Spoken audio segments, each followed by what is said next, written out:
Le baptême du Saint-Esprit, c'est l'incarnation de la personne de Jésus dans la vie d'une personne, d'une âme vide qu'il a cherché, qui a eu soif, qu'il a accepté et qu'il a cherché. Vous avez peut-être accepté le Seigneur Jésus, mais vous n'avez pas sa présence en vous. Pourquoi? Vous ne savez pas encore quelle est cette importance. Parce que tant que la personne n'a pas soif, la personne ne connaît pas l'importance de l'eau. Quand tu t'es désaltéré et que tu n'as plus besoin de l'eau, tu peux prendre de l'eau et gaspiller l'eau. Mais les gens qui sont dans des villes où il y a une sécheresse, il y a le manque de l'eau, s'ils étaient à ta place, ils n'allaient pas gaspiller l'eau. Tu ne comprends pas l'importance de cette eau-là parce que tu n'as pas soif en fait. Si tu étais dans un environnement où il y a un manque d'eau, tu comprendras l'importance de l'eau.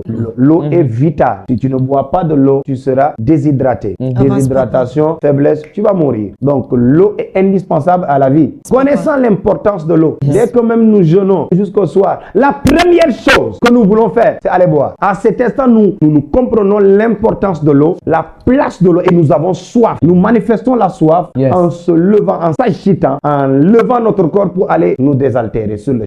C'est comme ça. Ceux qui ne savent pas, par exemple, tu ne peux pas avoir soif du Saint-Esprit si tu ne connais pas l'importance d'avoir Jésus dans ta vie. Si tu n'as pas Jésus, tu ne seras pas sauvé. La Bible déclare qu'il est le seul intermédiaire entre Dieu et les hommes. C'est notre seul intermédiaire. Dans les derniers temps, Jésus-Christ reviendra dans un événement que la Bible appelle l'enlèvement pour prendre tous les enfants de Dieu. Et même dans le Coran, il nous est appris que Jésus, sous le nom de Insa, reviendra dans les derniers temps. Donc, même les deux religions aujourd'hui, confondues aujourd'hui au Sénégal, qui sont dominants aujourd'hui au Sénégal, reconnaissent que c'est le Seigneur Jésus qui reviendra. Ce Jésus-là reviendra et pour prendre ce qui croient en lui exactement. Et la Bible, c'est notre intermédiaire. La Bible va plus loin, c'est notre avocat auprès du Père. Et vous savez que lorsqu'on parle de la mort et de la résurrection après, nous parlons tous, connaissent aujourd'hui ce qu'on appelle le jour du jugement. Et on en prêche. Le jour du jugement, Dieu va nous juger. Certains disent on sera en rang comme ça, comme s'ils étaient déjà montés au ciel. Et puis un à un, comme si les gens, je ne sais pas qui les a donné les informations. Là. Avance papa. Donc chacun parle de jugement et chacun interprète le jour du jugement selon sa manière. Le jour du jugement. Lorsqu'on parle de jugement, il y a présence du juge et la présence de ton avocat. Si tu n'as pas Jésus, le jour de ton jugement, tu n'auras pas d'avocat pour parler et plaider en ta faveur. L'important d'avoir Jésus, de se donner à Jésus-Christ avant de mourir. Si tu n'as pas donné ta vie à Jésus avant de mourir, soit dans n'importe quelle religion, tu auras besoin de cet homme qu'on appelle Jésus. Maintenant, le jour où nous allons ressusciter et que nous serons là au jour du jugement, moi je ne sais pas le jour du jugement ce sera comment, mais je sais qu'il y aura un jugeur. C'est écrit dans la Bible, il y aura un jugement. Si tu n'as pas ton avocat, dans certaines religions, on entend, non, quand au ciel là, il y aura ton oncle qui sera là.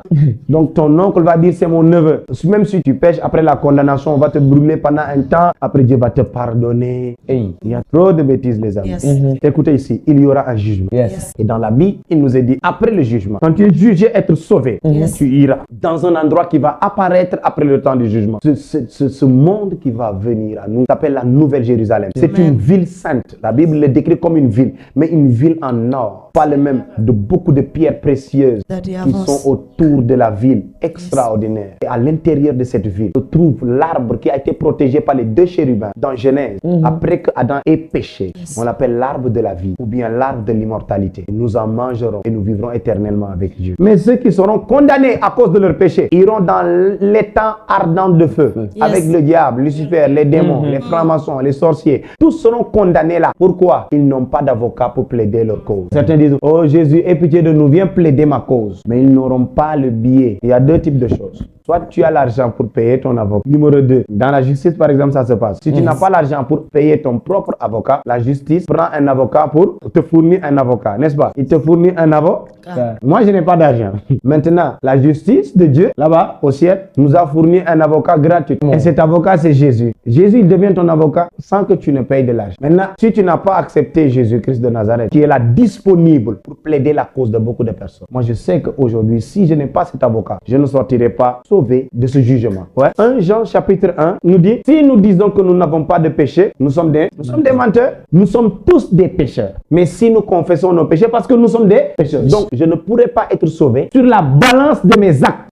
Prenons une balance par exemple. Les actes de God Angel. Les bons actes ici et les mauvais actes ici. Mais les mauvais actes seront 10 millions de fois plus nombreux que les bons. Vous savez combien de fois nous péchons dans la journée, même sans le savoir. Beaucoup de fois. plus que ce que nous faisons de bien dans la journée, dans chaque 24 heures. C'est pour ça que la Bible dit, nous sommes de la nature pécheresse. Donc je ne peux pas être sauvé par mes actes. Je ne peux être sauvé que par la grâce d'un bon avocat. L'avocat a une place extraordinaire. Un avocat peut trouver même quelqu'un qui est coupable, hein, et il réussit à justifier même le coupable. Mais dans les normes, toi tu es coupable. Mais il a là la technique et la force d'effacer ta faute devant le juge au point qu'on te gracie, on te libère totalement, hein, on te disgracie totalement, tu es libre. Mais toi-même tu sais que tu as commis. C'est pour ça que les gens vont aller payer des puissants avocats. Ça c'est le tribunal des hommes, le tribunal de Dieu. Les amis, le tribunal de Dieu. Un homme ne peut pas plaider pour toi dans un tribunal. Écoute ici, les hommes peuvent se tromper, oui ou non? Et ils peuvent se tromper entre eux. Donc, tu peux corrompre un juge parce que c'est un homme. Tu peux lui payer de l'argent. Vous pouvez créer des fausses accusations ou bien des fausses preuves. C'est-à-dire que vous pouvez créer n'importe quoi pour tromper le juge parce que c'est un homme. Il n'a pas le monopole de la connaissance de la vérité. C'est pas un esprit. Maintenant, au tribunal des esprits, on ne peut pas créer de fausses accusations. On ne peut pas créer de fausses preuves. On ne peut pas démentir. On ne peut pas mentir. Le juste juge qui est l'éternel Dieu connaît toute la vérité entière et complète. Alors que tu es là, on te met le film de ta vie. Tu ne peux pas mentir. Ce que tes mains ont fait, tes mains vont le confesser. Ce que tes pieds, là où tes pieds sont rentrés, là, tes pieds vont confesser. Là où tes yeux vont confesser. Écoutez, non mais on ne peut pas échapper à ce tribunal. Donc, si moi, je vais dans le tribunal de Dieu, j'ai besoin d'un avocat esprit aussi. Si je n'ai pas un avocat de la nature supérieure, de la nature des esprits, de la nature spirituelle, qui est aussi Dieu. Les amis, avoir Jésus est un avantage. C'est Jésus qui a manifesté une grâce, une miséricorde. Le côté de Dieu miséricordieux, rempli d'amour, qui pardonne, sans compter la gravité de ton péché. Seul Jésus. Dieu même veut tuer. Dieu a failli tuer Moïse. Le juge là qui va nous juger, le grand Moïse. Tu choisis Moïse, tu l'appelles, tu dis va sauver mon peuple. Maintenant, tu viens sur la route, sur le chemin. La même nuit, l'Éternel descendit pour tuer Moïse. Pourquoi? Tu n'as pas fait ce que je t'ai dit. Tu as voulu briser l'alliance là, ton fils, tu l'as pas circoncis. Tu veux tuer le gars? C'est lui qui avait dit, j'ai entendu les cris de mon peuple. Je suis descendu afin de les délivrer. La même nuit où le gars va délivrer les gens, tu l'attaques pour le tuer. Vous voulez faire face à ce juge-là sans un bon avocat?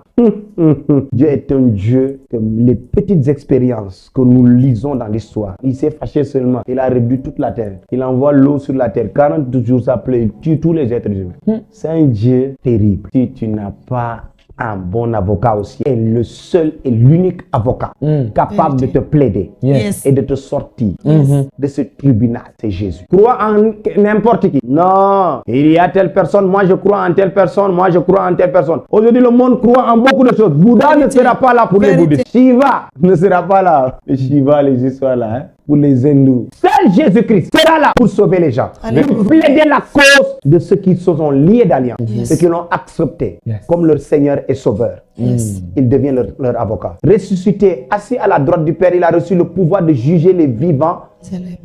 La Bible déclare, il est notre avocat auprès du Père. Il est capable de prendre sa propre vie, de prendre sa propre identité, de le mettre en toi.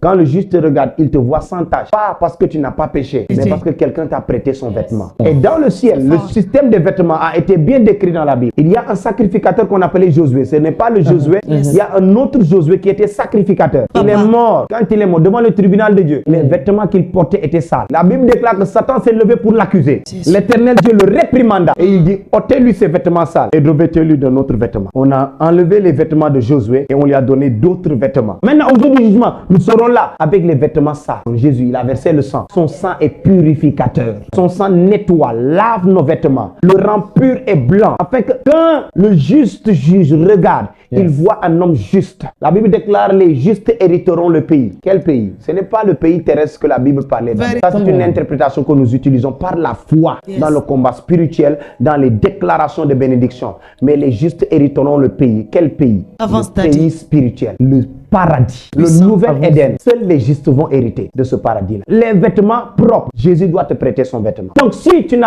comprends pas l'importance d'avoir Jésus en toi, dans ta vie, donc tu ne peux pas chercher l'Esprit de Dieu parce que tu ne connais pas l'importance de la chose que tu cherches. Tu ne peux pas avoir une grande soif si tu ne l'as pas.